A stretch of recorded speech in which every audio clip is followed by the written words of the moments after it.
नमस्कार। अंतरिक्ष की गहराइयों में झांकना मतलब रोमांचक तो है ही, पर कभी-कभी हमें ऐसी जगहों पर ले जाता है जहां हमारी जानी पहचानी समझ काम करना बंद कर देती है। हाँ बिल्कुल।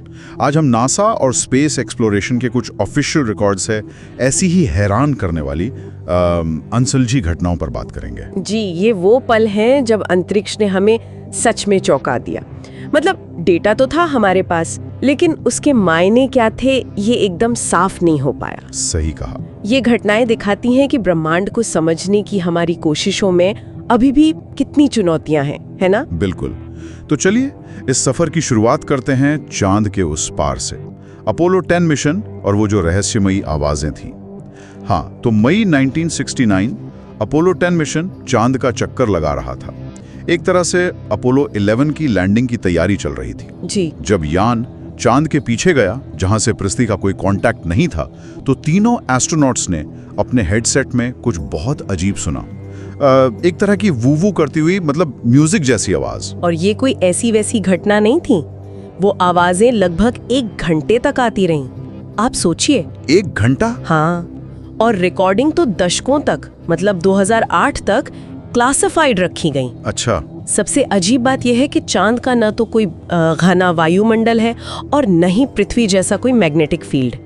ये दोनों चीजें जरूरी होती हैं प्राकृतिक रेडियो तरंगे पैदा करने के लिए, जैसे शनि के पास कैसिनी यान ने पकड़ी थी। तो फिर सवाल उठता है कि ये आवाजें आई कहां से? बिल्कुल, यही रहस्य है। नासा के टेक्नीशियंस ने बाद में कहा कि ये शायद जो 2 मॉड्यूल थे, लूना मॉड्यूल और कमांड मॉड्यूल, उनके रेडियो सिस्टम के बीच का इंटरफेरेंस था। हाँ, ये उनकी ऑफिशियल लाइन थी। पर क्या ये बात थोड़ी मतलब अजीब नहीं लगती?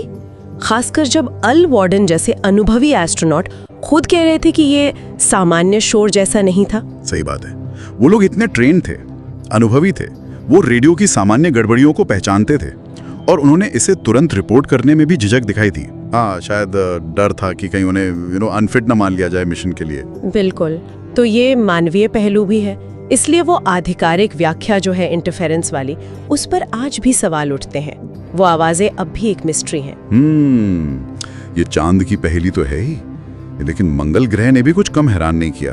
2012 में एक शौकिया खगोल शास्त्री वेन जैशके, उन्होंने कुछ ऐसा देखा जिसकी किसी को उम्मीद नहीं थी। हाँ, वेन जैशके, उन्होंने मंगल के सतह से करीब 250 किलोमीटर ऊपर उठता हुआ एक विशाल उभार या कह लीजिए बादल देखा। 250 किलोमीटर? जी हाँ, अंदाजा लगाइए, ये माउंट एवरेस्ट से भी 25 गुना ज्यादा ऊंचा था और करीब 1000 किलोमीटर के एरिया में फैला हुआ। ये तो मतलब सुनने में ही अविश्वसनीय लगता है। मंगल के इतने पतले वायुमंडल में ये कैसे हो सकता है? ये तो फिजिक्स के नियमों को चुनौती देता सा लगता है। यही तो हैरानी की बात थी। मंगल का वायुमंडल इतना पतला है कि सामान्य धूल भरी आंधियां या पानी के बर्फ के बादल इतनी ऊंचाई तक पहुंच ही नहीं सकते, कभी नहीं। तो फिर क्या था वो? ऑरोरा का सिद्धांत भी नहीं चला। मंगल पर ऑरोरा वैसे नहीं दिखते और न ही इतनी ऊंचाई पर होते हैं। और फिर स्पेक्ट्रोस्कोपी से, मतलब लाइट के एनालिसिस से पता चला कि इसमें पानी की बर्फ थी। पानी की बर्फ? हाँ, इससे वो एस्टेरॉइड की टक्कर वाला आइडिया भी कमजोर पड़ गया, क्योंकि टक्कर से तो धूल उठनी चाहिए थी, है ना, बर्फ नहीं। तो एक थियरी ये भी आई होगी कि शायद कोई कॉमेट यानी धूमकेतु वो ऊपर एटमॉस्फेयर में टूट गया हो। कॉमेट में तो पानी की बर्फ होती है। हाँ, ये एक संभावना सोची गई थी। पर मुश्किल ये थी कि उस समय किसी कॉमेट के मंगल के पास आने का कोई रिकॉर्डेड एविडेंस नहीं मिला। ओह, तो फिर क्या था वो? बस यही सवाल है। आज तक इसका कोई पक्का जवाब नहीं है। ये मंगल के वातावरण की हमारी समझ पर एक बड़ा प्रश्न चिन्ह है सच में। चलिए अब पृथ्वी के थोड़ा और करीब आते हैं। जून 2015 ISS यानी इंटरनेशनल स्पेस स्टेशन, उसकी लाइव फीड पर कुछ बहुत अजीब दिखा। अच्छा, क्या देखा? 3 रहस्यमयी चीजें जैसे पृथ्वी के एटमॉस्फेयर से बाहर निकल रही हों और उनके किनारों पर पंख जैसी कोई चीज फड़बड़ाती हुई सी लग रही थी। अजीब था। पंख जैसी? हाँ, और फिर अचानक से लाइव फीड बंद हो गई। अरे, इंटरनेट पर तो इसे लेकर काफी बातें हुई। लोगों ने इन्हें स्पेस एंजल्स कहना शुरू कर दिया था। हाँ, मैंने भी सुना है। देखिए, वैज्ञानिक व्याख्याओं में ये कहा गया कि शायद वो किसी सैटेलाइट के सोलर पैनल की चमक हो, या फिर घूमते हुए स्पेस मलबे का कोई ऑप्टिकल इल्यूजन। मतलब जैसे रिकॉर्डिंग स्पीड और घूमने की गति मैच ना करे तो ऐसा दिख सकता है। हो सकता है। लेकिन यहाँ एक और दिलचस्प बात है। 1984 में सोवियत सैल्यूट 7 स्टेशन के कॉस्मोनॉट्स ने भी स्टेशन के बाहर ऐसे ही पंखों वाले बड़े ह्यूमनॉइड देखने का दावा किया था। सच में सोवियत क्रू ने भी? जी हाँ, और एक नहीं, कई क्रू मेंबर्स ने इसे देखा था। बाद में उन सभी के साइकोलॉजिकल जांच हुई और वो बिल्कुल फिट पाए गए। ये तो काफी रहस्यमय है। इसी तरह की एक और घटना 2014 में हुई थी ना, रूस के सैटेलाइट लॉन्च के साथ। हाँ बिल्कुल, रूस ने 3 कॉस्मोस कम्युनिकेशन सैटेलाइट लॉन्च किए, लेकिन उनके साथ ऑर्बिट में एक चौथी अनजान चीज भी पहुंच गई। अनजान चीज? जी, अमेरिकी सेना ने इसे ट्रैक किया और पाया कि ये ऑब्जेक्ट अपनी मर्जी से चल रहा था, अपनी ऑर्बिट बदल रहा था और दूसरे रूसी स्पेसक्राफ्ट के पास जा रहा था। ओह, इससे तो चिंता बढ़ गई होगी। बहुत ज्यादा आशंका हुई कि कहीं कोई एंटी सैटेलाइट हथियार तो नहीं, कहीं स्पेस में हथियारों की नई रेस तो नहीं शुरू हो रही।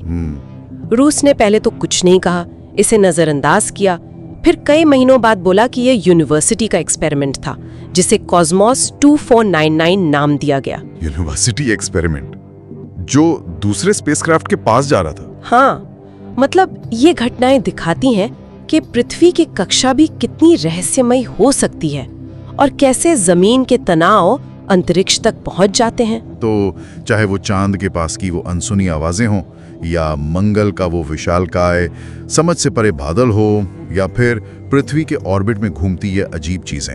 हाँ, ये सिर्फ किस्से कहानियां नहीं हैं, ये स्पेस एक्सप्लोरेशन के ऑफिशियल रिकॉर्ड्स का हिस्सा हैं। ऐसी पहेलियां जिनका जवाब विज्ञान को अभी भी खोजने हैं। बिल्कुल सही कहा आपने। यह हमें याद दिलाती है कि ब्रह्मांड हमारी कल्पना से कहीं ज्यादा बड़ा, कहीं ज्यादा अनजान है।